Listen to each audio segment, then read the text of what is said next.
ডুবিল ভকত, ডুবিল ভকত, ডুবিল ভকত ভকত, ডুবিল ভকত সব শোকের সায়ন। নদিয়া ছাড়িয়া গেল আমার গৌরাঙ্গ সুন্দরে, ডুবিল ভকত সব শোকের সায়ন।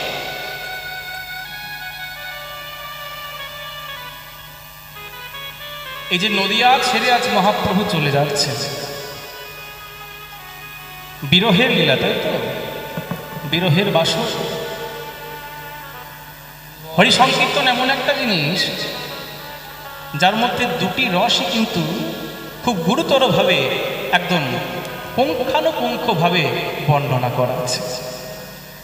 আপনি মিলনের আনন্দ পাবেন, আর একদিকে বিরহের রসও আস্বাদন করতে পারেন।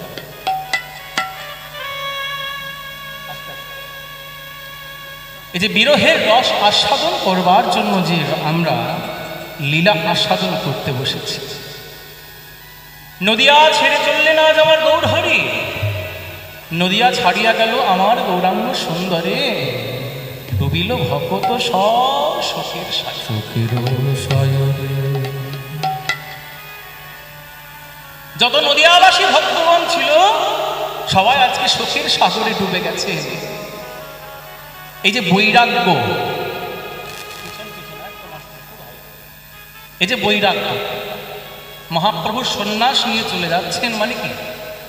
বৈরাগ্যের পথ অবলম্বন করেছে। এই যে বৈরাগ্যের পথ অবলম্বন করেছে, যেহেতু বিরহের লীলা বৈরাগ্যের লীলা, তাই বৈরাগ্য পথ অবলম্বন করেছেন বলে আমরা যে এই যে রাগটি আস্বাদন করলাম, এটি হচ্ছে বৈরাগী রাগ। বৈরাগী বলে বৈরাগ্য দিয়েও রাগ আছে? বলে হ্যাঁ, রাগ রাগিনীর মধ্যেও বৈরাগী আছে। এই রাগটি যদি ঠিক সঠিকভাবে আস্বাদন করা যায় তাহলে যেন মনে হবে সংসার সুখ আর ভালো। এই সব কিছু জলাঞ্জলি দিয়ে গৌরহরি বলে যদি একবার বেরিয়ে পড়তে পারি তাহলে এর মতো আনন্দ আর কিচ্ছুতে নেই। সারে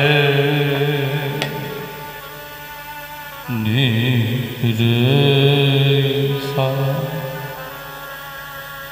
নি রে মা পা নি নি মা পা নি সা নি রে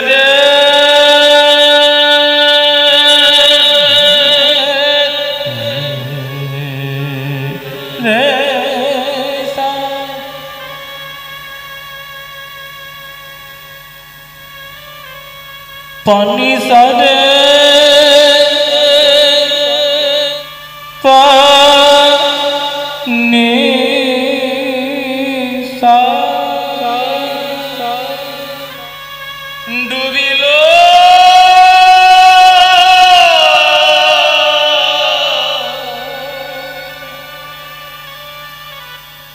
सबाई शोकेर सागरे डूबे गेल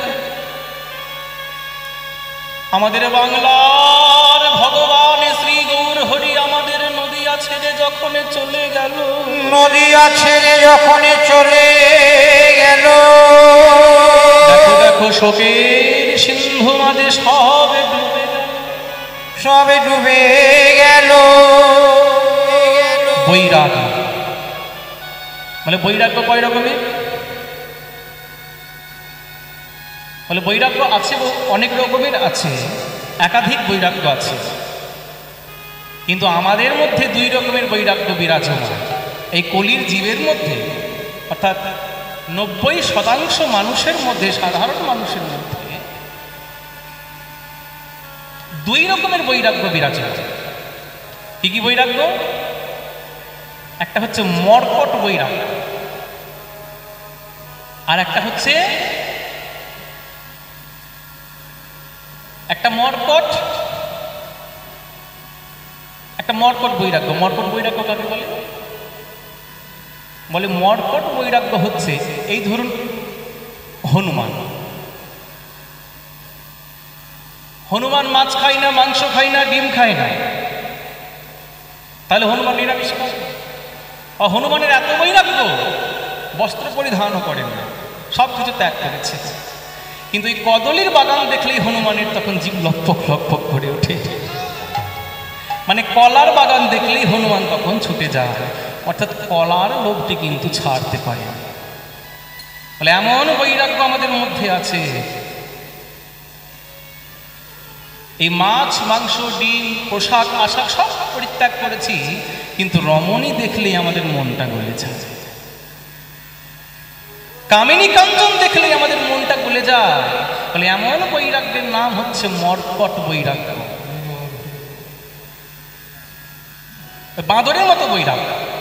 তুমি খাবার পরিত্যাগ করেছো, বস্ত্র পরিত্যাগ করেছো, কিন্তু রমণী দেখলেই তোমার মনটা তখন টলবাটল করে। এটা হচ্ছে মর্কট বৈরাগ্য।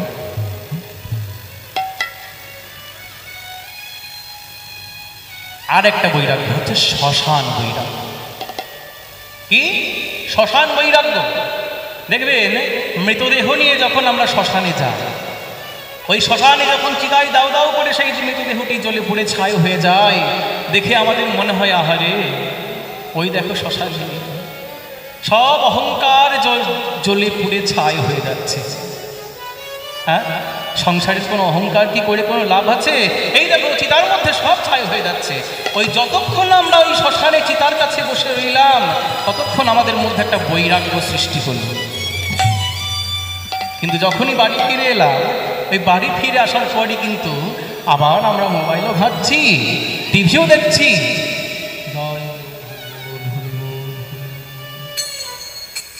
খাচ্ছি দাচ্ছি, বেশ আনন্দ সবই করছি। ওই যতক্ষণ শ্মশানে ততক্ষণ আমাদের বৈরাগ্য, বাড়ি ফিরে এলে আবার যেমন কার ঠিক তেমনই হয়ে গেল। আর এই দুটো বৈরাগ্য বেশি আছে আমাদের মধ্যে। কিন্তু মহাপ্রভু এমন বৈরাগী ছিলেন না, এমন বৈরাগী মহাপ্রভু ছিলেন না। মহাপ্রভু এমন বৈরাগী ছিলেন, তীব্র বৈরাগ্য ছিল মহাপ্রভুর মধ্যে, ভয়ঙ্কর বৈরাগ্য।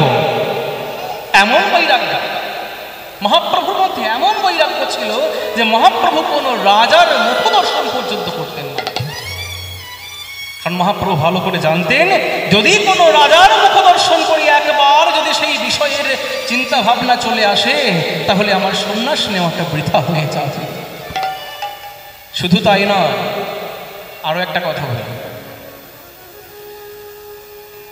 আমরা ভক্ত হরিদাসের নাম শুনেছি, তাই তো?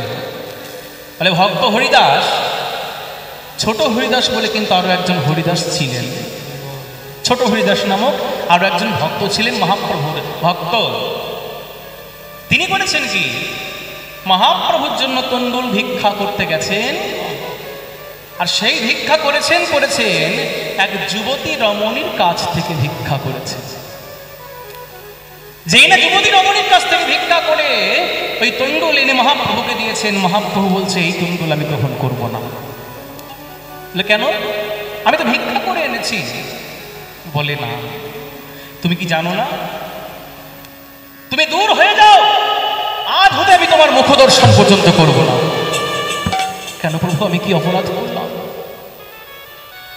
কেন কি অপরাধ করেছে জানো? যুবতী রমণী দর্শন করা আমাদের সন্ন্যাসের পক্ষে অতি ভয়ঙ্কর পাপ। আর সেই যুবতীর কাছ থেকে তুমি তণ্ডুল ভিক্ষা করে এনেছো। সন্ন্যাসের কাজ হলো যুবতীর ধারে পাশে যাওয়া নিষেধ। সন্ন্যাসীর কাজ হচ্ছে কোনো রমণীর ধারে পাশে যাওয়া কিন্তু নিষেধ। বলে খারাপ মানুষের তো অভাব নাই বাবা, এখনকার দিনেও মন্দ লোক আছে, তখনকার দিনেও মন্দ লোক ছিল। তা না জানি মন্দ লোকে কি না বলে বসে। তুমি যদি সেই যুবতীর কাছে অন্ন নিয়ে আসো, আর যদি কেউ বলে বসে, নিশ্চয়ই ওই যুবতীর সঙ্গে নিশ্চয়ই কোনো সম্পর্ক আছে ছোট হরিদাসের। তা নইলে মহাপ্রভু যুবতীর কাছে কেন পাঠাবে? যদি এই কথা বলে বসে, তাহলে আমার সন্ন্যাসের মধ্যে, বৈরাগ্যের মধ্যে কলঙ্ক লেগে যাবে। তাই কোনোভাবেই কোনো যুবতীর ধারে পাশে যাওয়া যাবে না। ছোট হরিদাস বলছে, ঠিক আছে প্রভু, আমি একবার ভুল করে ফেলেছি, আমাকে ক্ষমা করে দিন। বলছে না, ওই যে মহাপ্রভু বললেন তোমার মুখ দর্শন আমি করব না, মুখ দর্শন করব না তো করব না। ছোট হরিদাস মনের দুঃখে চলে গেলেন দাক্ষিণাত্যে। সেই মনের দুঃখে প্রভাস তীর্থের মধ্যে ওই ছোট হরিদাস নিজের প্রাণ বিসর্জন করলেন যে মহাপ্রভু যখন আমার মুখ দর্শন করবে না বলেছে, যে মুখখানা মহাপ্রভু দেখব না বলেছে, সেই মুখ আমি আর কাউকে দেখাতে চাই না।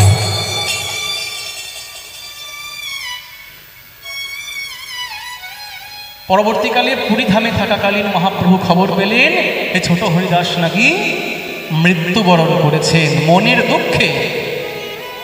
তবুও মহাপ্রভু বললেন না যে যদি 100 বছর পরে যদি ছোট হরিদাস ফিরে আসতো আমি তাকে ক্ষমা করতাম। ওই ছোট হরিদাসের কণ্ঠ ভেসে আসছে মহাপ্রভুর কর্ণে সঙ্গীত শ্রবণ করানোর জন্য। ছোট হরিদাস তো মনে মনে ভেবেছিল যে এই দেহটাকে মহাপ্রভু দর্শন করব না বলেছে, কিন্তু আত্মাকে দর্শন করব না তা তো বলেনি।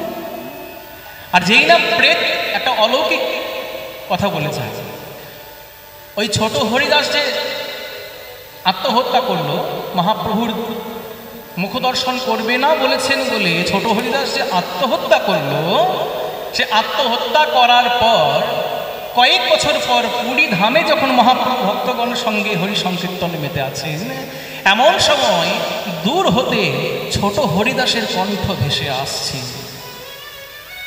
বলে ছোট হরিদাস তো আর নেই, বলে ছোট হরিদাস মারা গেছে। ছোট হরিদাস মনে মনে ভেবেছে যে মহাপ্রভু আমার দেহ দর্শন করবে না, কিন্তু প্রেত আত্মা যদি হয়ে মহাপ্রভুর কর্ণে কীর্তন শোনায়, প্রেত আত্মা হয়ে গেলে তার দর্শন দর্শনের সুযোগ থাকে না। একটা প্রেত আত্মাকে আমরা দেখতে পাই না, প্রেত আত্মাকেই চোখে দেখা যায় না। তাই ছোট হরিদাস করলো কি, প্রেত আত্মা হয়ে মহাপ্রভুর সেবা করছেন। কেমন করি? ভজ শ্রীকৃষ্ণ কহ শ্রীকৃষ্ণ লহ শ্রীকৃষ্ণের নাম রে, ভজ শ্রীকৃষ্ণ কহ শ্রীকৃষ্ণ কহ শ্রীকৃষ্ণের নাম রে। বলো যে জনা শ্রীকৃষ্ণ ভজে সে হয় আমার প্রাণ। এই কণ্ঠ ভেসে আসছে। ভক্তগণ বলছে ছোট হরিদাস তো মারা গেছে। বলে ছোট হরিদাস মারা গেছে, কিন্তু ছোট হরিদাস প্রেত আত্মা হয়ে মহাপ্রভুর সেবা করছে। তাহলে চিন্তা করুন, এবার ওই কণ্ঠ যখন মহাপ্রভু শুনতে পাচ্ছেন, মহাপ্রভু কিন্তু বললেন না হাই রে ছোট হরিদাস মারা গেল, যদি বেঁচে থাকতো আমি তাকে কৃপা করতাম, এমন কথা কিন্তু মহাপ্রভু বললেন না। মহাপ্রভু বললেন যার যেমন কর্ম তাকে সেই ফল ভোগ করতেই হবে। মহাপ্রভু কি বললেন? বলে যার যেমন কর্ম তাকে সেই ফল ভোগ করতেই হবে। তাহলে মহাপ্রভুর কত কঠিন বৈরাগ্য চিন্তা করছেন, আর সেই বৈরাগ্যের পথে মহাপ্রভু আজ চলেছে। সেই বৈরাগ্যের পথে মহাপ্রভু যখন চলেছে, মহাপ্রভু যখন চলেছে, শত শত নদিয়া নগরী সব ডুবে গেল, ডুবে গেল। সিন্ধু মাঝে ওই নদিয়া নগরী সব ডুবে গেল, সব ডুবে গেল।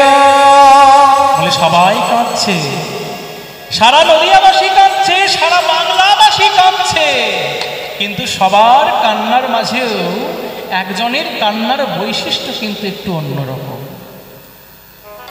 আজ সবার আগে কাঁদছে কে? আজ কাঁদিছেন অদ্বৈতাচার্য শ্রীবাস গদাধর, কাঁদিছেন শ্রীবাসাচার্য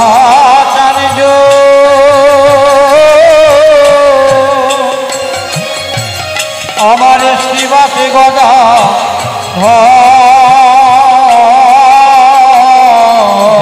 সেই তো এনেছিল, আহা সেই তো গৌরে সেই তো গবুর এনেছিল সুরভূমির তীরে কেঁদে কেঁদে সেই তো এনেছিল সুরধনের কুলে কেঁদে কেঁদে সেই তো গবুর এনেছিল সুরধনির তীরে কেঁদে কেঁদে সেই তো গবুর এনেছিল সুরভূমির তীরে। অদ্বৈতাচার্য সবার আগে কাঁদছেন কেন? অদ্বৈতাচার্য বলছে আমি কাঁদবো না, আমি তো সেই গৌরাঙ্গকে এনেছিলাম। আমার আনা গৌর গুণনিধি যখন আমার আগে আমাকে ছেড়ে চলে গেল, তাহলে আমি কাঁদবো না? সুরধুনির তীরে কেঁদে কেঁদে এসো মদন গোপাল এসো বলে ধনের তীরে কেঁদে আয় গৌর হরি বল। মদন গোপাল এসো বলে ধনের তীরে কেঁদে কেঁদে ওই মদন গোপাল এসো বলে ধনের তীরে কেঁদে কেঁদে ও মদন গোপাল এসো বলে ধনের তীরে কেঁদে কেঁদে ওই মদন গোপাল এসো বলে এই তো গবুর এনেছিল। অদ্বৈতাচার্য সবার আগে কাঁদছে কেন না? অদ্বৈতাচার্য সারা ভারতবর্ষ যখন পায়ে হেঁটে পরিভ্রমণ করে দেখলেন যে সনাতন ধর্মের অবনতি ঘটতে চলেছে। সারা ভারতবর্ষ অদ্বৈতাচার্য পায়ে হেঁটে পরিভ্রমণ করছে। পায়ে হেঁটে পরিভ্রমণ করে এসে যখন শান্তিপুরের ঘাটে এসে মনে মনে চিন্তা করছেন যে বাইরে থেকে অত্যাচার আর ভেতর থেকে অনাচার, এই দুটি অত্যাচারে আমাদের সনাতন ধর্ম একদম ডুবতে বসেছে। বলে একরকম ভাবে কোনো একটা জিনিস একরকম ভাবে কিন্তু ধ্বংস হয়ে যায় না। একটা ঘর, এই ধরুন রাম আর রাবণ। আচ্ছা, বিভীষণ যদি না থাকতো, রাবণকে কি কোনোভাবে ধ্বংস করা যেত? মানে ঐতিহাসিকভাবে বলছে আর কি, যদিও রামচন্দ্র ভগবান, তিনি চাইলে সবই করতে পারে, কিন্তু ঐতিহাসিক দিক দিয়ে যদি বিচার করা যায়, বিভীষণ যদি না থাকতো তাহলে রামচন্দ্র ওই রাবণকে জয় করতে পারতেন না, রাবণকে উদ্ধার করতে পারতেন না। তাহলে ঘরে একটা শত্রু থাকা দরকার, তবে সে ঘরটাকে ভাঙা যাবে না। শুধুমাত্র বাইরে থেকে অত্যাচার করলেই কিন্তু একটা সংসার বা একটা ঘর বা একটা গ্রাম বা একটা সংগঠন ভেঙে যায় না। বা কোনো ধর্মই ধরুন, এই যে সনাতন ধর্মের আজকে যে অবনতি ঘটতে চলেছে, এই সনাতন ধর্ম কোনো দিন ভাঙবে না শুধুমাত্র বাইরে থেকে যদি অত্যাচার হয়। কিন্তু বাবা, শুধুমাত্র বাইরে থেকে অত্যাচার তো নয়, আমাদের সনাতনীরা ভেতর থেকে অনাচার সৃষ্টি করেছে। ভেতর থেকে অনাচার আর বাইরে থেকে অত্যাচার, এই দুটো যখন প্রবল হয়ে যায় তখনই একটা ধর্মের অবসান ঘটে। আমরা যারা সনাতনী, তাদের মধ্যে আমাদের অনেক বিভেদ হয়ে গেছে। সনাতনীদের মধ্যে মারামারি সৃষ্টি করেছি, সনাতনীদের মধ্যে দলাদলি সৃষ্টি করেছি, সনাতনীদের মধ্যে আমরা বহু রকম কুসংস্কার, আবার ভক্তি শ্রদ্ধা, এইসবকে নিয়ে আমরা যুক্তি তর্ক দিয়ে বিচার করে একদম সনাতন ধর্মকে চুরমার করতে বসেছি। তাহলে ভেতর থেকে আমরা অত্যাচার করছি। শুধুমাত্র বাইরে থেকে যদি অত্যাচার হতো, 200 বছর আগে ইংরেজরা যখন আমাদের এই 200 বছর ধরে যখন ইংরেজরা আমাদের ভারতবর্ষ শোষণ করেছিলেন, শাসন এবং শোষণ করেছিলেন, সেই ভারতবর্ষ কিন্তু ইংরেজদেরকে ছাড়তে তারা বাধ্য হয়েছিল। কেন? কারণ ভারতীয়রা ঠিক ছিল, ভারতীয়রা নিজেরা ঠিক ছিল। কিন্তু আজকে যে পরিস্থিতি দাঁড়িয়েছে, তখনও কিন্তু এই ঠিক এমন পরিস্থিতি দাঁড়িয়েছিল। ভেতর থেকে অনাচার আর বাইরে থেকে অত্যাচার, কাতারে কাতারে মানুষ ধর্মান্তরিত হচ্ছে। বাইরের অন্য ধর্ম অবলম্বী মানুষরা এসে সনাতন ধর্মকে চুরমার করে দিয়ে চলে যাচ্ছে। এই দেখে অদ্বৈতাচার্য মনে মনে কাঁদছেন।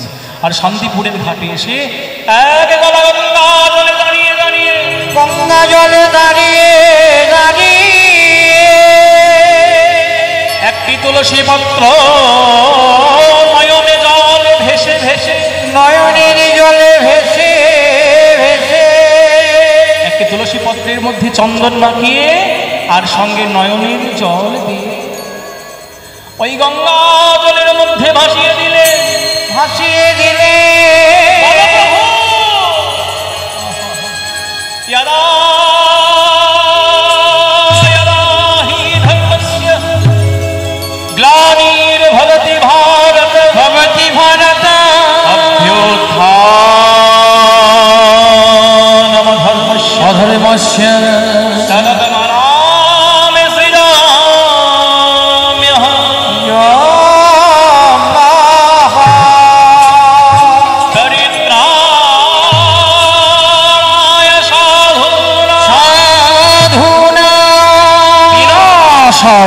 दुष्कृता धर्म संस्थापनार्थाय संभवामि युगे, संभवामि युगे युगे।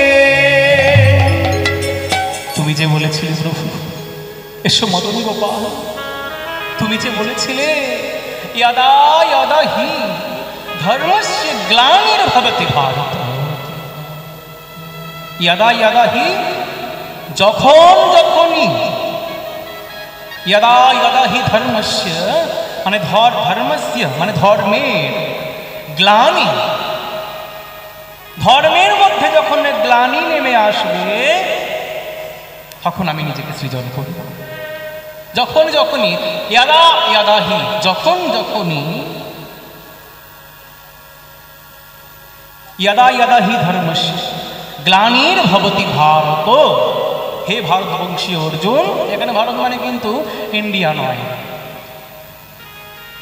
গ্লানির্ভবতি ভারত, এই ভারত মানে কিন্তু এই আমাদের ভারতবর্ষ দেশ ইন্ডিয়া কিন্তু নয়, এখানে ভারত মানে হচ্ছে হে অর্জুন, অর্জুন হচ্ছে ভারতবংশীয়, তাই অর্জুন বললেন না, বলেন হে ভারতবংশী অর্জুন, অর্থাৎ यदा यदा हि धर्मस्य ग्लानिर्भवति भारत, হে ভারতবর্ষী বংশী অর্জুন শুনে রাখো, যখন যখন ধর্মের নামে গ্লানি নেমে আসবে তখন তখন আমি কি করব, তদাত্মানং সৃজাম্যহম,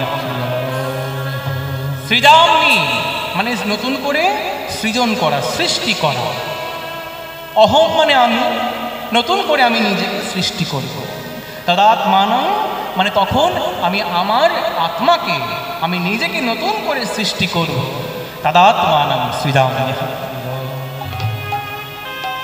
পরিত্রাণায় সাধুনাং, মানে শুধুমাত্র নিজেকে সৃজন করলে তো হবে না, যারা দিন রাত গৌরাঙ্গ গোবিন্দ তোমার হলামে বলে, তোমারে হলামে বলে, নয়নে জলে ভেসে ভেসে যারা ধোলায় গড়াগড়ি যায়, বলে যারা শরণাগতি নিয়েছে,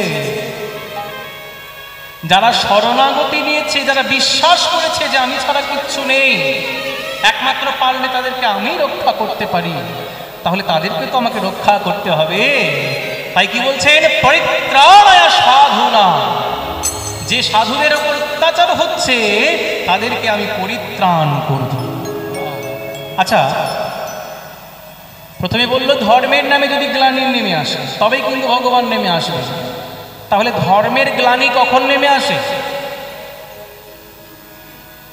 ধর্মের মধ্যে গ্লানি কখন নেমে আসবে গো, ধর্মের মধ্যে গ্লানি কখন নেমে আসে জানি,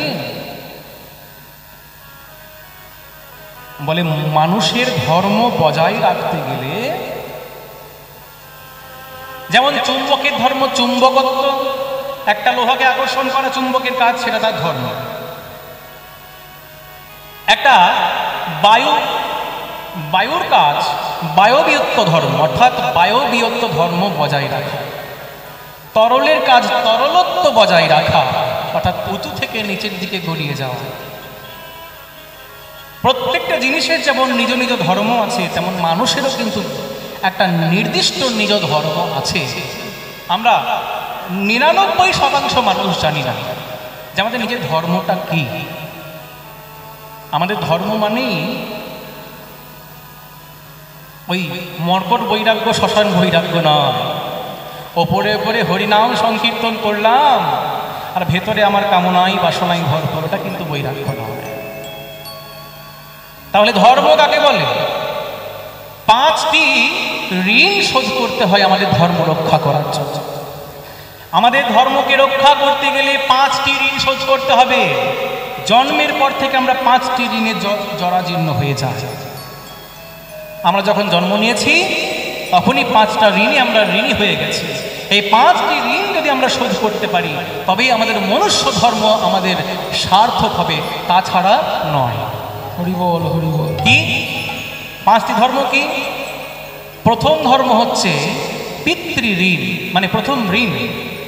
এই ঋণগুলো শোধ করতে পারলে আপনার ধর্ম, মানে আপনার ধর্ম বজায় রাখা হবে। ধর্ম মানে কি? ধরে রাখা, নিজের কর্মকে, নিজের অস্তিত্বকে বজায় রাখা, ধরে রাখাটাই হচ্ছে ধর্ম। তাহলে মনুষ্যত্বের কাজ মনুষ্যত্ব ধর্ম বজায় রাখা। এই মনুষ্যত্ব ধর্ম বজায় রাখতে গেলে 5টি ঋণ শোধ করতেই হবে। তার মধ্যে প্রথম ঋণ হচ্ছে পিতৃ ঋণ। পিতৃ ঋণ, পিতামাতার কাছে আমরা ঋণ করে বসে আছি। আমরা না চাইলেও পিতামাতার কাছে ঋণ করেছি। কেন না? পিতা আমাকে, নিজের দেহ থেকে পিতা আমাকে সৃষ্টি করেছে, তাই তো? আমি আপনি সবাই, সকলকেই পিতা নিজের দেহ থেকে সৃষ্টি করেছে। তাহলে পিতা যেমন আমাকে সৃষ্টি করেছে, আমারও কিন্তু কাজ পিতার ঋণ শোধ করা। কেমন করে শোধ করব? পিতামাতার সেবা করতে হবে। শুধু তাই নয়, পিতামাতার সেবা করতে হবে। আর শুধু তাই নয়, কেমন করে ঋণ শোধ করতে হবে? পিতা যেমন আমাকে উপহার দিয়েছে, আমিও পিতাকে একটা নতুন জিনিস উপহার দেব। কি? পিতা যেমন সংসার করে আমাকে জন্ম দিয়েছে, ঠিক আমাকেও বিবাহ করে, সংসার করে আমাকেও একটা সুন্দর সন্তান জন্ম দিয়ে পিতাকে উপহার দিতে হবে। পিতা যেমন আমাকে উপহার দিয়ে গেছে পৃথিবীর জন্য, আমিও নতুন প্রজন্ম পিতার জন্য উপহার দিয়ে যাব। তবে সেই সন্তান যেন কুসন্তান না হয়, সেটা কিন্তু আমারই দায়িত্ব। আমি সন্তান জন্ম দিয়ে দিলাম আর সেই সন্তান হলো চোর, সেই সন্তান হলো ডাকাত, তবে কিন্তু তোমার পিতার ঋণ শোধ হবে না। একটা সুসন্তান উপহার দেওয়াটাই হচ্ছে তোমার পিতৃ ঋণ শোধ করা। সন্ন্যাস নিয়ে পিতামাতাকে ছেড়ে চলে যাওয়াটা কিন্তু পিতৃ ঋণ শোধ নয়। মহাপ্রভু কলিযুগের জন্য সন্ন্যাস নিষেধ করেছেন। মহাপ্রভু সন্ন্যাসের পথ নিজে অবলম্বন করেছেন, কিন্তু মহাপ্রভু বলে গেছেন, শাস্ত্র বলে গেছেন যে কলিযুগ কোনোদিন সন্ন্যাস নিতে পারবে না। হ্যাঁ, বৈরাগ্যের পথ অবলম্বন করতে পারে, কিন্তু সন্ন্যাস কলিযুগের জন্য নয়। এই তার একটা প্রমাণ কিন্তু এই শ্লোকের মধ্যে, এই পিতৃ ঋণের মধ্যে। পিতৃ ঋণের মধ্যে কি বলছে? যে যেমন পিতা আমাকে উপহার দিয়েছে, আমারও কর্তব্য সংসার করে একটা সুন্দর সুসন্তান পিতাকে উপহার দেয়, তবে কিন্তু পিতৃ ঋণ শোধ হবে। আচ্ছা, পিতৃ ঋণ গেল। দ্বিতীয় ঋণ কি? পিতৃ ঋণ দ্বিতীয় ঋণ হল দেব ঋণ। দেবতাদের কাছে আমরা অনেক অনেক ঋণ করে বসে আছি। দেবতা, অগ্নি দেবতা, বরুণ দেবতা ইত্যাদি ইত্যাদি, যত ইন্দ্র দেবতা, যত দেবতা আছে, প্রত্যেকটা দেবতার কাছে আমরা ঋণী হয়ে আছি। এই যে জল আছে বলেই তো আমরা জল খেয়ে বেঁচে আছি। বাতাস আছে, ইন্দ্র দেবতা আছে, বরুণ দেবতা আছে, পবন দেবতা আছে বলেই তো আমরা বেঁচে আছি। তাহলে দেবতাদের ঋণ শোধ করতে হবে। কেমন করে?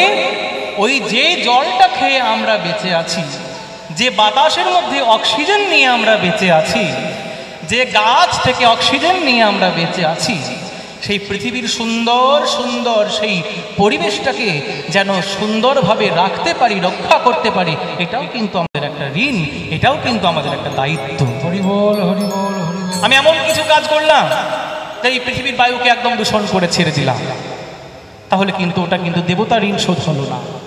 আমি জল খাচ্ছি আর জলের কোনো সুবন্দোবস্ত করলাম না, বৃষ্টির জল ধরে রাখলাম না, আমি জলকে অপচয় করলাম, তাহলে কিন্তু দেবতার ঋণ শোধ হলো না।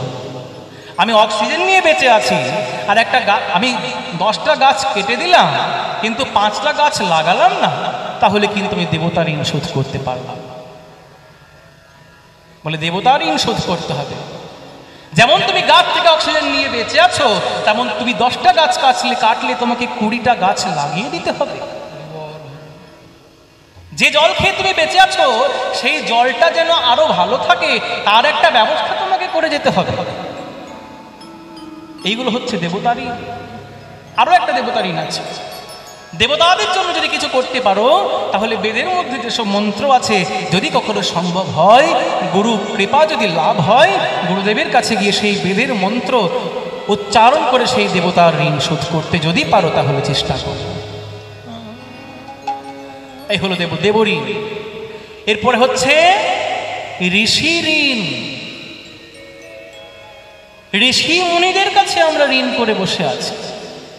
প্রাচীন প্রাচীন যত ঋষি মুনিগণ আছেন তারা এমন এমন জিনিস আমাদেরকে উপহার দিয়ে গেছে, আমরা সেই জিনিস নিয়ে চর্চা করে খাচ্ছি, কিন্তু তাদের ঋণ আমরা শোধ করতে পারছি না। কিরকম? একটা জল জ্যান্ত উপমা দিচ্ছি। এই যে কীর্তন আসর, এই কীর্তনের আসরে এসে আমরা একটা শ্লোক আস্বাদন করলাম, আমরা একটা পদাবলী আস্বাদন করলাম, তাহলে কি আমাদের ঋষি ঋণ শোধ হবে? বীরভূমের কবি জয়দেব গোস্বামী আমাদের জন্য যে সুমধুর মধুর কোমল কান্ত পদাবলী রচনা করে গেছেন, সেগুলো কাদের জন্য রচনা করেছে? আস্বাদন কে করবে? আমাদেরকে করতে হবে। কবি বিদ্যাপতি সুন্দর সুন্দর পদ লিখে গেছেন, আস্বাদন করবে কে? আমাদেরকে করতে হবে। আমাদেরকে নতুন করে রচনা করার দরকার নেই, শুধু আস্বাদন করতে পারলেই তাদের ঋণ শোধ হয়ে যায়। রবীন্দ্রনাথ ঠাকুর সুন্দর সুন্দর কথা লিখে গেছেন, সুন্দর সুন্দর গান লিখে গেছেন। বলে জীবনে তো অনেক কিছু করছো, অনেক গল্পের বই পড়ছো, অনেক পেপার পড়ছো, কিন্তু জীবনে কোনোদিন একবার ওই গীত রত্নাবলীটা খুলে পড়ে দেখেছো? জীবনে কোনোদিন পারলে একবার গীতাঞ্জলির পাতাটা উল্টে দেখো। রবীন্দ্রনাথ ঠাকুর কত সুন্দর সুন্দর কথা বলে গেছে।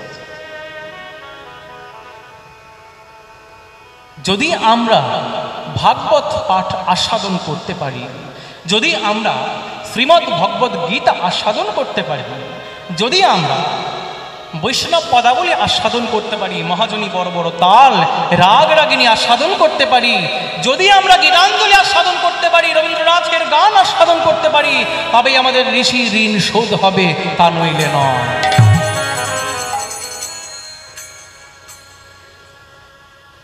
তাহলে গেল পিতৃঋণ, দেবঋণ, ঋষি ঋণ। এখনো দুটো ঋণ আছে। কি? এখনো একটা ঋণ হচ্ছে কি?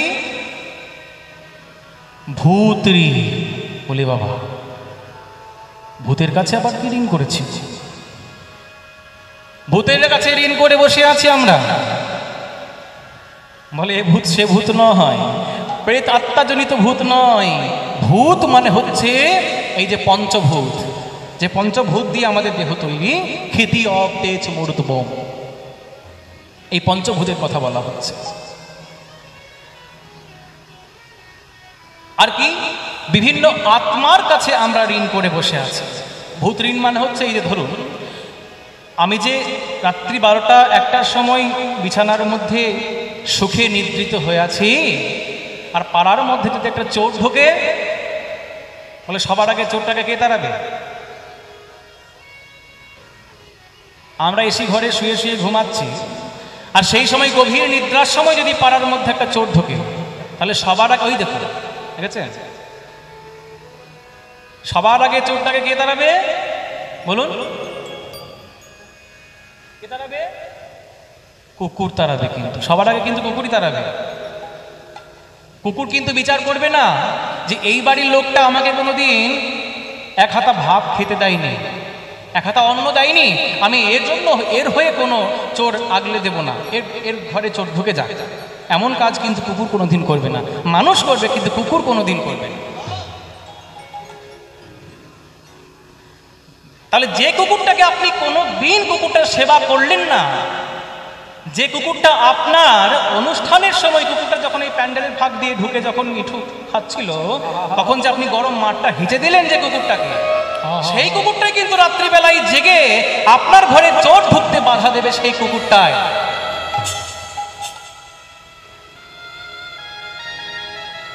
তাহলে সেই পারলে কোনোদিন যদি পারেন, যে কুকুরগুলো পাড়ার মধ্যে থাকে না, তাদের কাছে আমরা ঋণ করে বসে থাকি, আমরা না চাইলেও ঋণ করে বসে থাকি, কারণ তারা দিন রাত আমাদেরকে পাহারা দিচ্ছে।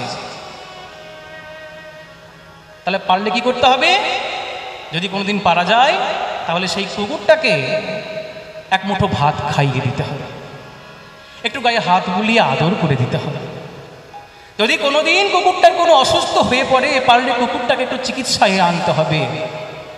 যদি পারেন, তাহলে আপনার কিন্তু ভূত ঋণ শোধ হয়ে যাবে। এইভাবে এই সব ঋণ যদি আমরা শোধ করতে না পারি, হ্যাঁ, আর একটা ঋণ আছে, মনুষ্য ঋণ। 4টি ঋণ বলা হলো, আরো একটা ঋণ আছে। কি কি বললাম? পিতৃঋণ, দেবঋণ, ঋষি ঋণ আর ভূত ঋণ। 4টি ঋণ হলো। আরো একটা ঋণ বাকি আছে, মনুষ্য ঋণ। মানে মানুষের কাছেও আমরা ঋণ করে বসে থাকি। আমরা যে গুরুর কাছে যে বিদ্যা পেয়েছি, যে শিক্ষকের কাছে যে শিক্ষা পেয়েছি, এই শিক্ষা শুধু আমার মধ্যে আবদ্ধ রেখে আমি চলে যাব, এটা কিন্তু আমার ঠিক হবে না। আমি যেমন কীর্তন শিখেছি আমার গুরুদেব শ্রী সুমন ভট্টাচার্য মহাশয়ের কাছে, এবং আরো অনেক গুরুদেব আছেন। যদিও এখানে ইউটিউব হচ্ছে, তো সব গুরুর নাম না নিলে আবার অপরাধ হবে। প্রথম গুরু হচ্ছেন আমার শ্রী সুমন ভট্টাচার্য মহাশয়। দ্বিতীয় গুরু হচ্ছেন আমার বোলপুর লালদহ নিবাসী কীর্তনিয়া শ্রী বাসুদেব ঘোষ মহাশয়। তৃতীয় গুরুদেব হচ্ছেন আমার লাভপুরের সন্নিকটস্থ কানাইপুর নিবাসী শ্রী সুনীল মণ্ডল মহাশয়।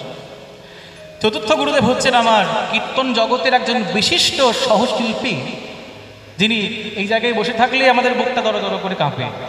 তার নাম হচ্ছে শ্রী নেপাল অঙ্কুর মহাশয়। পঞ্চম গুরুদেব হচ্ছেন আমার মুর্শিদাবাদের ঝিলেরা নিবাসী শ্রী নদিয়াচাঁদ বৈরাগ্য জেঠু মহাশয়। আরো দুজন গুরু এখন তাদের কাছে শিক্ষা করছি। তারা হলেন ময়নাডাল, মানে যেখানে আমার প্রপার বাড়ি, আমার অরিজিনাল বাড়ি হচ্ছে ময়নাডাল। ময়নাডালের পাশে, মানে সন্নিকটস্থ। এই ময়নাডাল নিবাসী, ময়নাডালের কীর্তন কিন্তু বিখ্যাত। ময়নাডালের মনোহরশাহী কীর্তন পৃথিবী বিখ্যাত, বিশ্ববিখ্যাত। সেই ময়নাডালের কীর্তনিয়া এখন একজন যিনি বেঁচে আছেন, যার কাছে সেই মূল্যবান রত্ন কীর্তন এখনো আছে, তিনি হলেন আমার গুরু শ্রীপাদ নির্মলেন্দু মিত্র ঠাকুর জেঠু। তারপরে যার কাছে কীর্তন শিক্ষা করছি, তিনি হলেন একজন বিশিষ্ট কীর্তনিয়া দুবরাজপুরের শ্রী সিদ্ধেশ্বর কবিরাজ জেঠু মহাশয়। এই যে এতজন গুরু আমাকে যত্ন করে শেখাচ্ছেন, আর এই যত্ন করা ধন যদি আমি পরবর্তী প্রজন্মকে দিয়ে যেতে না পারি, আমি যে শিক্ষা শিখেছি আমার গুরুর কাছে, আর সেই শিক্ষা যদি আমি আমার ছাত্রদেরকে দিয়ে না যেতে পারি, যদি আমি নিজে নিয়ে চলে যাই, তাহলে কিন্তু মনুষ্য ঋণ শোধ হবে না। আমি যেমন কীর্তন শিখেছি, তেমন কীর্তন আমাকেও শিখিয়ে যেতে হবে, যেন কীর্তনটাই পৃথিবীতে বজায় থাকে। আমি যার কাছে সাইকেল চালানো শিখেছি, পারলে আমার পরবর্তী প্রজন্মকেও কিন্তু আমি ধরে ধরে সাইকেলটা চালানো শিখিয়ে দেব। আমি যার কাছে সাঁতার কাটা শিখেছি, পারলে পরবর্তী প্রজন্মকে আমি ধরে ধরে সাঁতার কাটা শিখিয়ে দেব। তবে আমার শিক্ষার ঋণ শোধ হবে। এটা হলো মনুষ্য ঋণ। এই 5খানা ঋণ যদি আমরা শোধ করতে পারি, তবেই আমাদের ধর্ম আমরা ধরে রাখতে পারব। আর যদি 5খানা ধর্ম না ধরে রাখতে পারি, এই 5খানা ঋণ যদি শোধ করতে না পারি তাহলে কি হবে? ধর্মের নামে গ্লানি নেমে আসবে। আর তখনই আমি নিজেকে সৃজন করব, হে ভারতবংশী অর্জুন। আর শুনে রাখো, তদাত্মানং শ্রীরাম্যহং পরিত্রাণায় সাধুনাং। অর্জুন বলছে, হে ভগবান, তুমি যে বললে পরিত্রাণায় সাধুনাং, সাধু, আচ্ছা সাধু কারা? কথাটা ঠিক বুঝতে পারলাম না। সাধু কাকে বলছে? বলে ভালে তিলক থাকলে, গলায় মোটা মোটা তুলসীর মালা থাকলে, অঙ্গে সাদা বসন বা গেরুয়া বসন থাকলে, মাথাটা ন্যাড়া থাক বা মাথায় কেশ থাকুক, একটা শিখা থাকলে কি বৈষ্ণব হওয়া যায়, সাধু হওয়া যায়? বলে না। একটা সাধুর চুল থাকতেও পারে, আবার মাথা ন্যাড়াও থাকতে পারে। একটা সাধুর অঙ্গে সাদা বসন থাকতেও পারে, গেরুয়া বসন থাকতেও পারে, আবার তা না থেকে প্যান্ট শার্টও থাকতে পারে, থাকতেই পারে। তাহলে সাধু কাকে বলছে?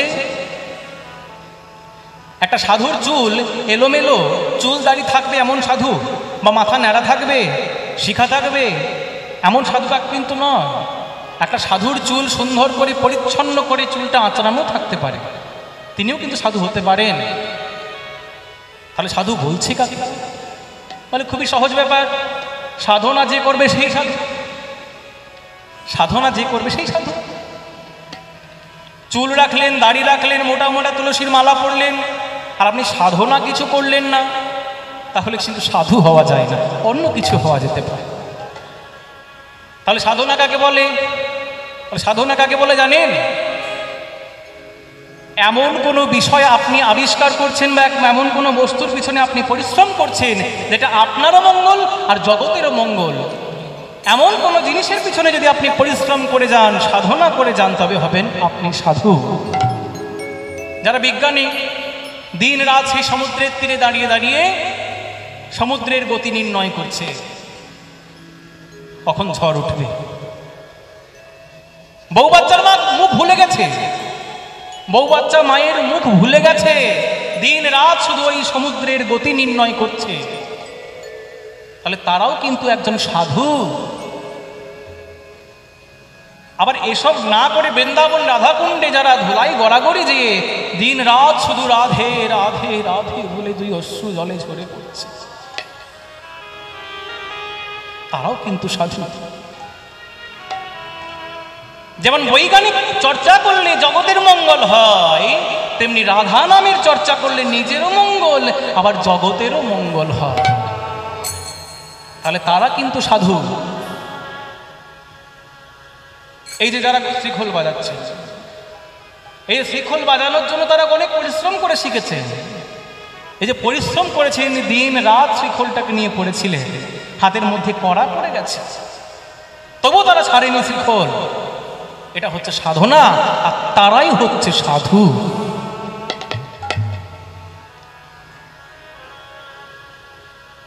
বলে তাহলে পরিশ্রম করলেই, সাধনা করলেই যদি সাধু হওয়া যায়, তাহলে একটা স্মাগলার সারাদিন সকাল থেকে সন্ধ্যা পর্যন্ত বসে বসে বোম বাঁধছে পরিশ্রম করে, তাহলে সেও কি সাধু? বলে না। সারা দিন ঘাম ঝরিয়ে পরিশ্রম করছে বটে, পরিশ্রম করছে বটে, সাধনা করছে বটে, সাধনা করছে কিভাবে নতুন নতুন বোম সৃষ্টি করা যায়, সাধনা করছে। এখনকার যারা অনলাইন হ্যাকার আছে, তারাও দিনরাত বসে বসে কম্পিউটার নিয়ে সাধনা করছে কিভাবে নতুন পদ্ধতিতে ওই লোকের ব্যাংক অ্যাকাউন্ট ডাকাতি করা যায়। তারাও কিন্তু সাধনা করছে, কিন্তু এগুলোকে সাধনা বলা হবে না। কেন?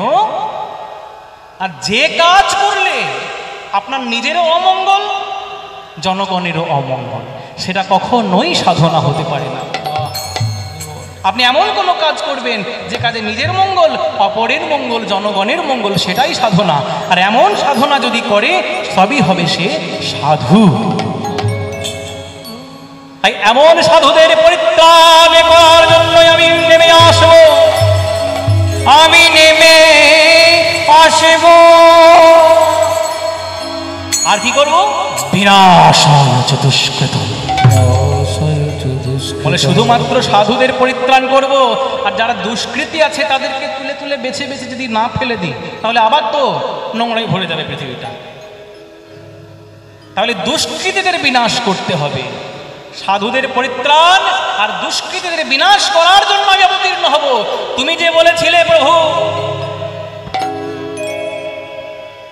এই কলিযুগে তুমি যুগে যুগে অবতার হবে, যুগে যুগে অবতার হবে, তুমি যে বলেছিলে প্রভু নেমে এসো, সেই কথা মনে পড়ে গেছে অদ্বৈতাচার্য।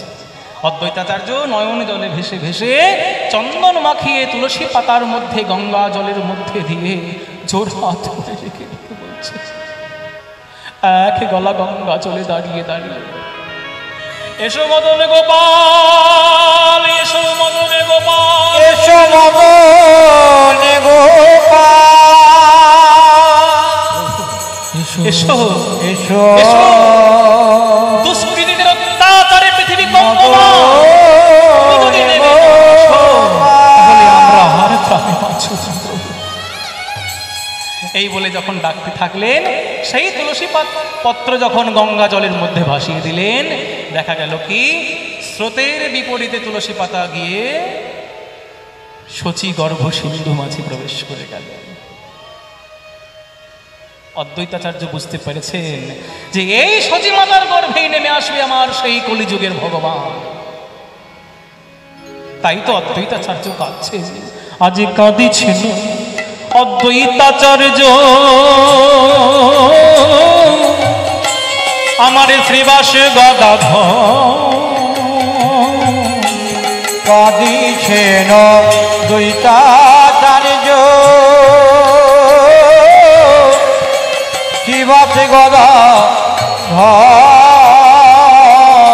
আজ কাঁদে দেবী, কে কাঁদছে? কাঁদিছেন অদ্বৈতাচার্য শ্রীবাস। শ্রীবাস, শ্রীবাস বলো তুমি কেন কাঁদছো? প্রভু তুমি কাঁদছো আর আমি কাঁদবো না? তুমি যে প্রভুকে এনেছিলে আর তোমাকে আনবার কথাটা বলেছিল কে? বলে আমি তো তোমাকে বলেছিলাম যে এই কলি জীব আর বাঁচতে পারবে না, তুমি একবার সেই গোলকের হরিকে ডেকে নামিয়ে নিয়ে এসো। আমি তো বলেছিলাম। শুধু তাই নয়, যে গৌর হরির সংকীর্তনে আনন্দে, যে সংকীর্তনে পিতা গৌর হরির কীর্তনানন্দে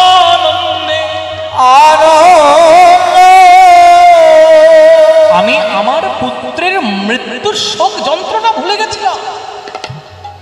শ্রীবাসের পুত্র যখন মৃত্যুবরণ করেছিল, মহাপ্রভুর কীর্তন আনন্দে শ্রীবাস করেছিলেন কি?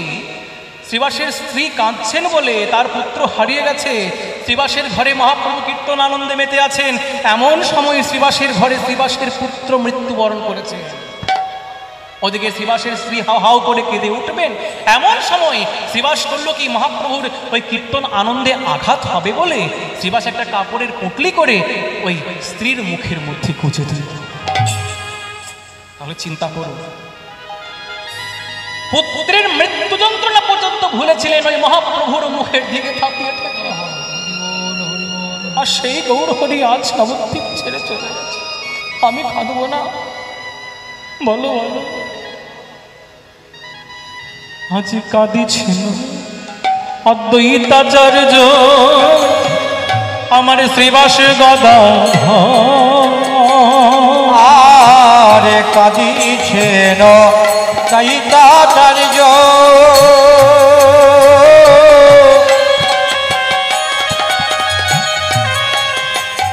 আমার শ্রীবাস গদাধর। আজ বাসুদেব দত্ত কাঁদে মুরারি বক্রেশ্বর, আর বাসুদেব দত্ত কাঁদে মুরারি বক্রেশ্বর। বাসুদেব দত্ত কাঁদছেন, মুরারি গুপ্ত কাঁদছেন। এই মুরারি গুপ্ত ছিলেন কে? পূর্বলীলায় দাপর যুগ, ত্রেতা যুগের সেই রামচন্দ্রের ভক্ত হনুমান। সেই হনুমান হয়েছেন আজকে কলিযুগে মুরারি গুপ্ত। আর এই মুরারি গুপ্ত ছিল মহাপ্রভুর চিকিৎসক। তাহলে মুরারি গুপ্ত কাঁদছে। আর কে কাঁদছেন? বক্রেশ্বর পণ্ডিত। বক্রেশ্বর পণ্ডিত কাঁদছেন আর বলছেন, প্রভু বলো বলো কে আমার নাচাইবে, বলো কে আমারে বলিবে, বলো কে আমারে নাচাইবে, বলো কে আমারে নাচাইবে, তোমার মধুর কীর্তনের সুরে হে আমার এমন করে নাচাইবে। এমন মধুর মধুর কীর্তনের সুরে কে আমারে নাচাইবে, তোমার পাগল করা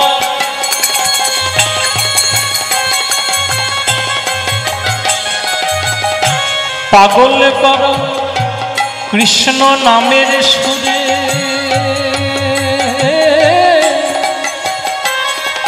বলো বলো কে আমার এমন করে নাচাইবে। ওই পাগল করা নামের সুরে কে আমারে নাচাইবে। বক্রেশ্বর পণ্ডিত আর মহাপ্রভু দুই বন্ধু ছিলেন। বক্রেশ্বর পণ্ডিত মহাপ্রভুর বন্ধু ছিল। একবার হয়েছিল কি, বক্রেশ্বর পণ্ডিত নাকি খুব ভালো নৃত্য করতে পারতেন। এই মহাপ্রভুকে বলছেন, আজ গৌরহরি আজকে আমি দেখতে চাই যে আমি কত ভালো নৃত্য করতে পারি, আর তার সঙ্গে তাল মিলিয়ে তুমি কত ভালো সংকীর্তন করতে পারো। এই বলে আজকে দুজনের মধ্যে একটা প্রতিযোগিতা শুরু হয়েছে। মহাপ্রভুকে বলছে তুমি সংকীর্তন করো, আর তোমার সংকীর্তনের আনন্দে আমি ধেই ধেই করে নৃত্য করব, করো। এই বলে মহাপ্রভু সংকীর্তন শুরু করেছেন। আর মহাপ্রভুর সংকীর্তনের সুরে, সংকীর্তনের তালে, সংকীর্তনের মহা আনন্দে বক্রেশ্বর নৃত্য করে চলেছেন। নৃত্য করছেন করছেন করছেন, এইভাবে 24 ঘন্টা পার হয়ে গেল। মহাপ্রভুদের যে সর্বনাশ! এ তো বক্রেশ্বর পণ্ডিত তো নৃত্য থামাচ্ছে না, বলে আমি আর কীর্তন করতে পারছি না বক্রেশ্বর, এবার তুমি গাও আর তুমিই নাচো। আমি ক্ষান্ত হলাম, আমি তোমার কাছে হার স্বীকার করলাম, তুমিই গাও তুমিই নাচো। এই বলে মহাপ্রভু হার স্বীকার করেছিলেন বক্রেশ্বরের কাছে। সেই বক্রেশ্বর পণ্ডিত কাঁদছেন, বলো প্রভু বলো বলো কে আমারে তেমন করে নাচাইবে, বলো বলো কে আমারে নাচাইবে, বলো মধুর সংকীর্তনের সুরে, বলো বলো তুমি বিনয় আমার কেহ নাই গো, মধুর সংকীর্তনের সুরে তুমি বিনায়ার কেহ নাই গো, বিনা কেহ নাই গো, মধুর সংকীর্তনের সুরে তুমি বিনা কে নাই গো, কে আমারে নাচাইবে। আজ বাসুদেব দত্ত কাঁদে মুরারি বক্রেশ্বর, আজ বাসুদেব দত্ত কাঁদে মুরারি বক্রেশ্বর। এতক্ষণ যারা কাঁদছিল সবাই চোখ খুলে কাঁদছে, কিন্তু এবার একজন কাঁদছে যে কিন্তু চোখ খুলে কাঁদছে না। আজ কাঁদিছিল হরিরা,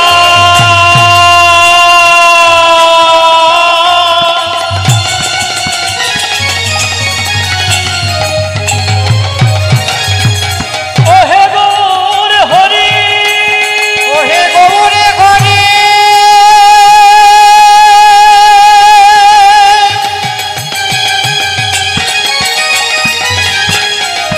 ওহে নদিয়ার প্রাণ,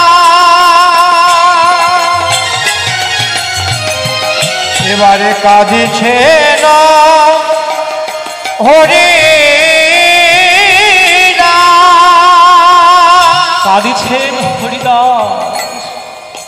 যে নদিয়া ছেড়ে আমার গৌর হরি চলে গেছে, যে নদিয়া আধার করে গৌর হরি চলে গেছে, আমি আখি তোয়া মেলব না গো, আমি আখি তোয়ার মেলব না গো, আমি আখি তোয়ার মেলব না গো, বলো বলো আখি মেলে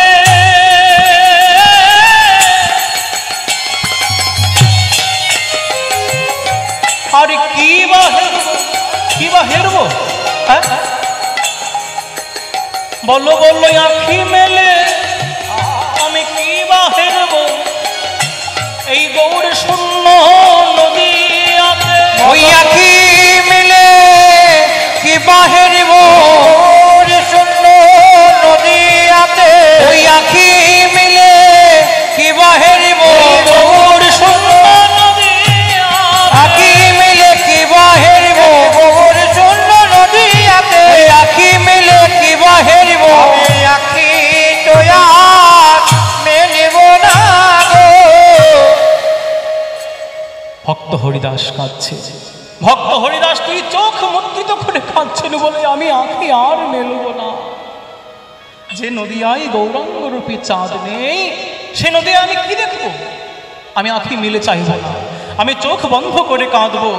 এই যে আমি চোখ বন্ধ করলাম, আমি আর চোখ মেলব না, মেলব না, আমি এই গৌর শূন্য নদিয়া দর্শন করিব না, দর্শন করিব না। কাঁদিছেন অদ্বৈতাচার্য শ্রীবাস গদাধর।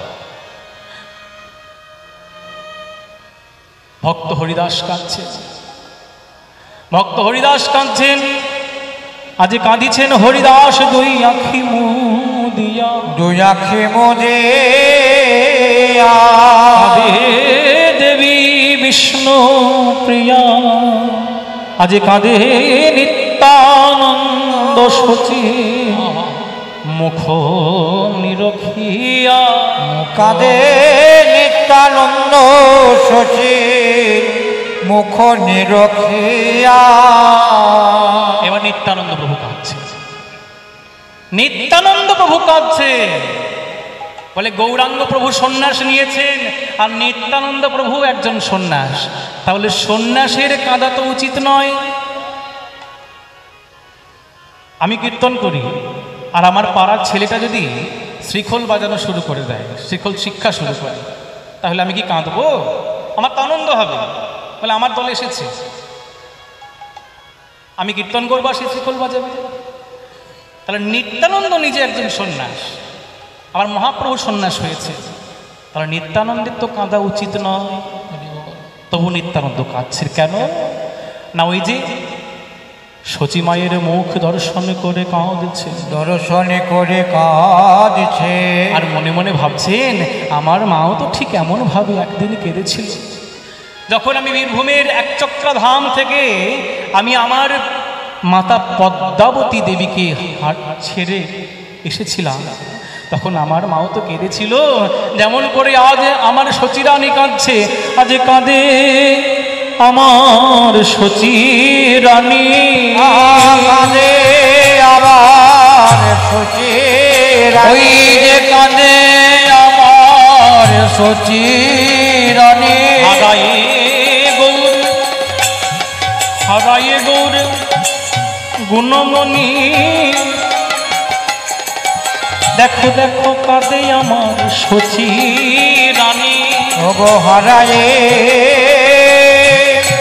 গৌর গুণমণি, কাঁদে আমার শশী রানী, হারায়ে গৌর গুণমণি, মা যেন আমার মনি হারা ফণি, হারায়ে গৌর গুণমণি, ওই মনি হারা যেন ফণি, হারায়ে গৌর গুণমণি, ওই যেন মনি হারা ওই ফণি, হারায়ে গৌর গুণমণি, ওই মনি হারা যেন ফণি, ওই মনি হারা যেন ফণি, কাঁদে আমার শশী রানী। সবাই কাঁদছে।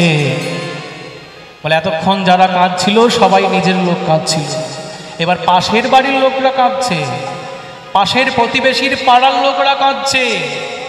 কি বলছে গো? একটা পাশের বাড়ির লোক, যদি ধরুন একটা বাড়িতে একটা লোক মারা গেছে, এবার সেই লোকটা হয়তো এমন একজন লোক ছিল যার জন্য সারা পাড়া তার জন্য কাঁদছে, কারণ খুব ভালো লোক ছিল। ধরুন একটা বাড়ির একটা ছেলে খুব ভালো কীর্তন গাইত, খুব ভালো গান করতো, সেই ছেলেটা হঠাৎ করে মারা গেছে। পাশের বাড়ির ছেলেরা লোকরা কি বলবে? আহারে, ওই রাস্তা দিয়ে পেরিয়ে গেলে ওই জানলার দিকে ভেসে আসতো তার সঙ্গীতের সুর, কত ভালো কীর্তন গাইতো গো। ওই ছেলেটি বেঁচে থাকতে কোনোদিন কিন্তু বলেনি, যখন মারা গেছে তখন তার গুণগান করছে, ছেলেটি কত ভালো কীর্তন করতো, হায় রে ছেলেটা যদি থাকতো আমরা কীর্তন শুনতে পেতাম। ঠিক আজকে মহাপ্রভুর জন্য প্রতিবেশীরা কাঁদছেন, বলছে শোনো, ওই দেখো বড় সুখময় কীর্তন করে তো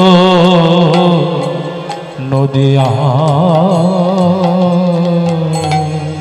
সুখময় কীর্তন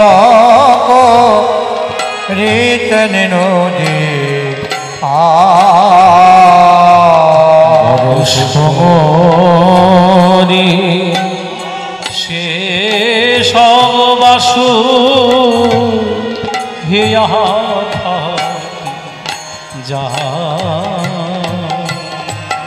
আর সমরে সে সমবাসু হে আফাটি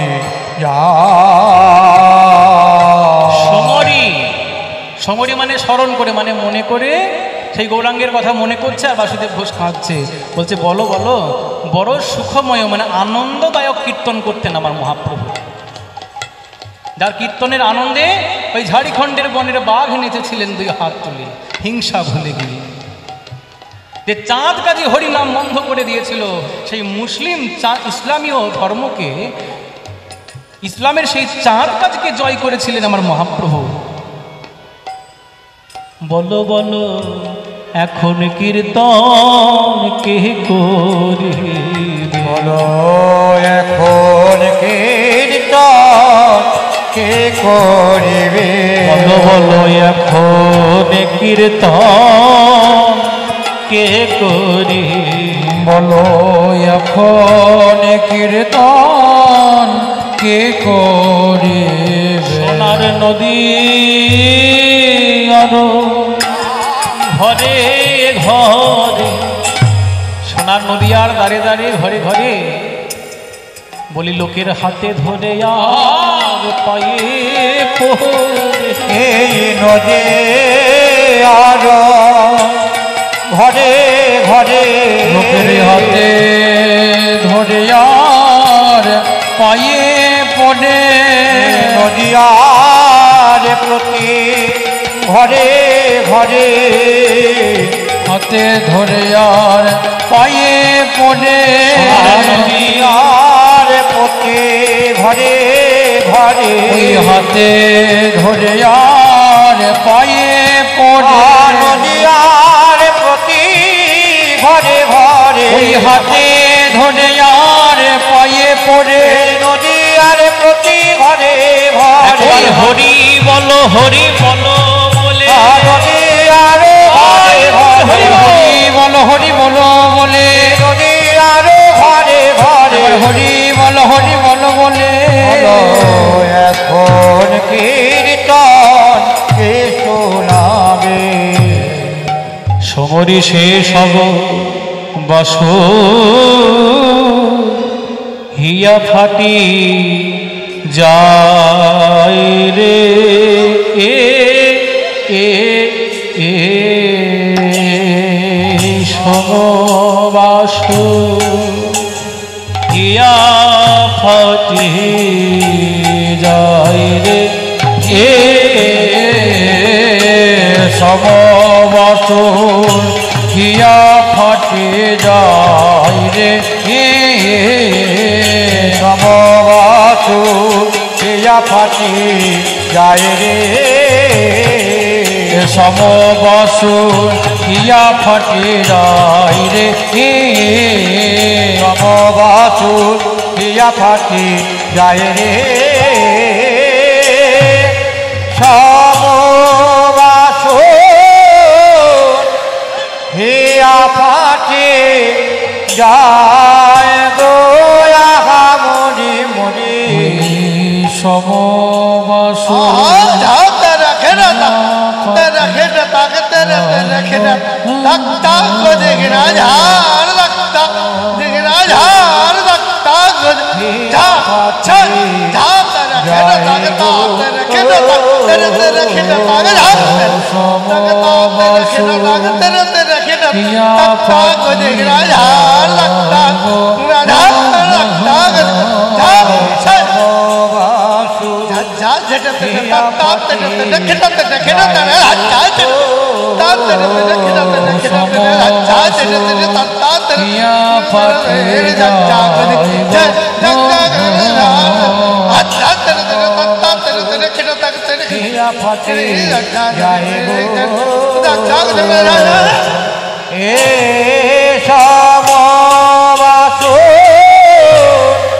হিয়া ফাটি যায় গো মরি মরি সমবাসুর হিয়া ফাটি যায় গো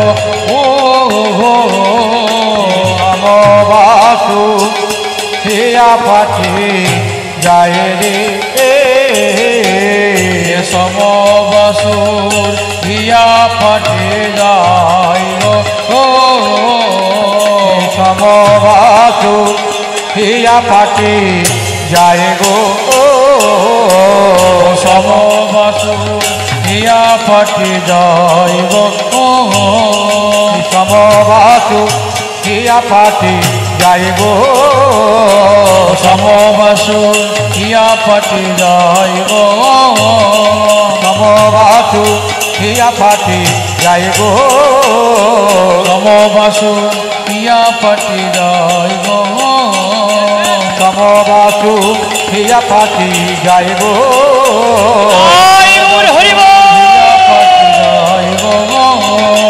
সমবাসুর হিয়া ফাটি যায় গো সমবাসুর হিয়া ফাটি যায় গো সমবাসুর হিয়া ফাটি যায় গো সমবাসুর হিয়া ফাটি যায় গো সমবাসুর হিয়া ফাটি যায় গো সমরিষে সমবাসুর চরিতায় জয় গো জয় রাধেশ্বরী হরি